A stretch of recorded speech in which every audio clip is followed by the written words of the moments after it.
सुंदर विषय है सच्चिदानंद।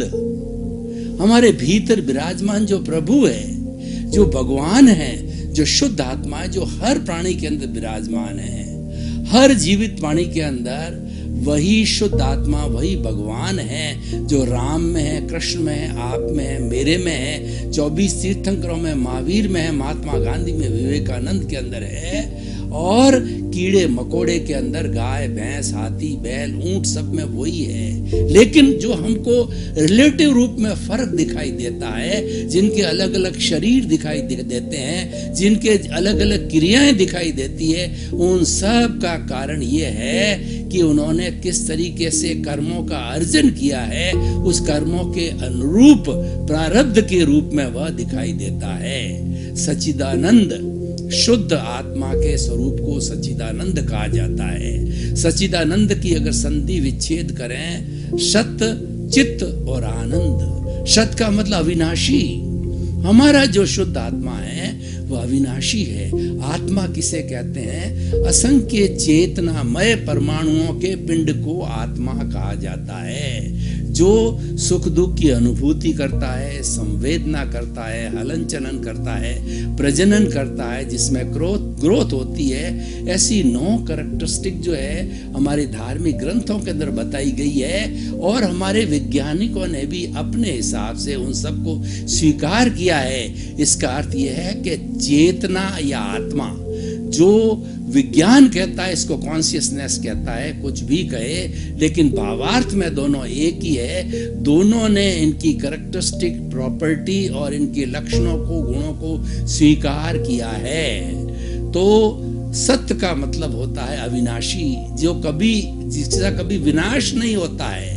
भूत में, भविष्य में, वर्त में, अनादि अनंत काल से हमारा जो शुद्ध आत्मा स्वरूप है वो एक सा है, उसमें कोई बदलाव नहीं है। वो इटर्नल है, वो अक्षय है, वो अजन्मा है, और इसको कोई क्रिएट नहीं किया जाता। ये तो ऑलरेडी क्रिएटेड है, अस्तित्व के अंदर है, तो उसको सत्य कहा जाता है। उसके बाद में चित्त, आत्मा के लक्षण क्या है, वो उसको चित्त बोलते हैं। उपयोग लक्षणों जीव, आत्मा का लक्षण है उपयोग है। उपयोग किसे कहते हैं? ज्ञान और दर्शन को उपयोग कहते हैं। दर्शन का मतलब मैं आपको देख रहा हूं, ये दर्शन कहलाता है। सरसरी तौर पे किसी भी वस्तु या व्यक्ति को देखना दर्शन कहलाता है। जब हम उस वस्तु या व्यक्ति के बीच में डिटेलिंग चालू करते हैं, ये व्यक्ति कौन है, कितना बड़ा है, कितना चौड़ा है, कहाँ का रहने वाला है, इसका क्या नाम है, ये क्या करता है, ये सब ज्ञान है। दर्शन की जब हम डिटेलिंग के अंदर जाते हैं तो ज्ञान कहलाता है। तो ये आत्मा की जो प्रॉपर्टी है, हमारे सच्चिदानंद की जो प्रॉपर्टी है, वह है ज्ञान और दर्शन। हमारा शुद्ध आत्मा भगवान, शुभ आत्मा स्वरूप जो है, जो हमारे भीतर विराजमान है, वह ज्ञान दर्शन वाला है। और तीसरा है आनंद। उसका गुण क्या है? उसका गुण है आनंद। आत्मा ही एक ऐसी वस्तु है, चेतन ही एक ऐसी वस्तु है जिसके अंदर आनंद की अनुभूति होती है। जड़ पदार्थों से भी आनंद होता है। हमने अच्छा भोजन किया, अच्छा चित्र देखा, अच्छे मकान में रहे और सर्दी गर्मी की अनुकूलता के अंदर रहे, वह भी हमें आनंद देता है। लेकिन वो हमारे इंद्रिय जगत का आनंद है, हमारे बाह्य जगत का आनंद है, वो टेम्परेरी है।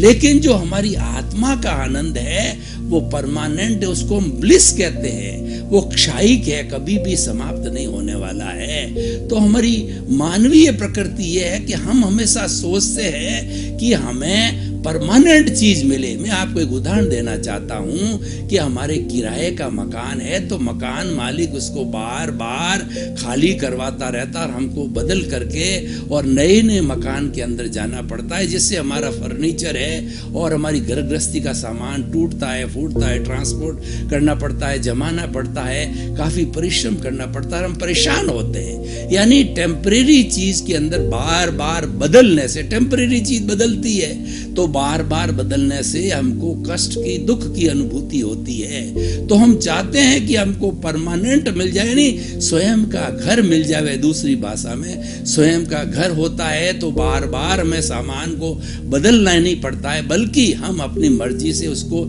चाहे जैसे डेकोरेट, चाहे जैसे हमारे अनुकूल बना सकते हैं। तो हमारी आत्मा जो है वो स्वयं का घर है और उसका गुण है आनंद है, ब्लिस है, वो कभी भी समाप्त नहीं होता है। वो ऐसा आनंद है कि वो परमानेंट रहता है। हम जो वर्तमान का जीवन जीते हैं उसके अंदर सुख और दुख है, वो ये दो पलड़ों की भांति है जो झूलता रहता है व्यक्ति इन दो पलड़ों में। कभी सुख आया तो उसके बाद में फिर दुख आ गया। कैसे हो गया? उदाहरण के तौर पर कोई व्यापारी है, उसको 1 लाख रुपए का मुनाफा हो गया तो उसको सुख मिल गया, और कुछ समय के बाद के अंदर उसको 2 लाख का घाटा हो गया तो दुखी हो गया, डिप्रेशन में चला गया, आर्थ ध्यान करने लग गया, परेशान हो गया। तो हम इस सुख और दुख के पलड़े के अंदर झूलते रहे, लेकिन आत्मा का जो शाश्वत आनंद है उसमें दुख होता ही नहीं है, उसमें दुख का एक परमाणु ही नहीं है। तो मैं आपसे प्रश्न करना चाहता हूं कि आप परमानेंट आनंद चाहते हो या टेम्परेरी आनंद चाहते हो? व्यक्ति पूरे जीवन काल के अंदर जन्म से मृत्यु तक कोई भी कार्य करता है, उसके पीछे उसकी इच्छा मंशा रहती है कि मुझे आनंद मिले, मुझे सुख मिले, मुझे शांति मिले, तब वो कार्य करता है। वो तब वो परिवार बनाता है, परिवार का पोषण करता है, मकान बनाता है और उसके साथ साथ अपनी प्रतिष्ठा प्राप्त करता है, पद प्राप्त करता है। सब आनंद और सुख और तृप्ति के लिए करता है, लेकिन वो टेम्परेरी है क्योंकि हर संयोग के साथ में वियोग जुड़ा हुआ है। अगर सुख है तो उसका अर्थ ये है कि उसकी समाप्ति पे दुख आने वाला है, और दुख है तो उसकी समाप्ति पे सुख आने वाला है। ये रात और दिन धूप छांव की तरह आपस के अंदर निरंतर चलते रहते हैं। तो हमको तो ब्लिस चाहिए, परमानेंट आनंद चाहिए, तो हमें सच्चिदानंद बनना पड़ेगा। अब प्रश्न ये है कि सच्चिदानंद की तो हमने परिभाषा कर दी कि सत्य चित्त आनंद वाला, और दूसरा अविनाशी ज्ञान दर्शन वाला, और आनंद गुण वाला जो है वो हमारा प्रभु है, वो चेतन तत्व है जो हमारे भीतर विराजमान है। मूल रूप के अंदर वह हर जीवित प्राणी में विराजमान है। लेकिन ये सही माने हम सच्चिदानंद कैसे बने, उस जो है हमारे शुद्ध स्वरूप को कैसे प्राप्त करें, उसको प्राप्त करने के लिए मैं आपको वो पूरा विवरण देना चाहता हूं कि हमारी यही आत्मा जो भीतर है, आत्मा वही है, लेकिन सच्चिदानंद वो बन जावे, उसके लिए उसकी 3 स्टेजेस है।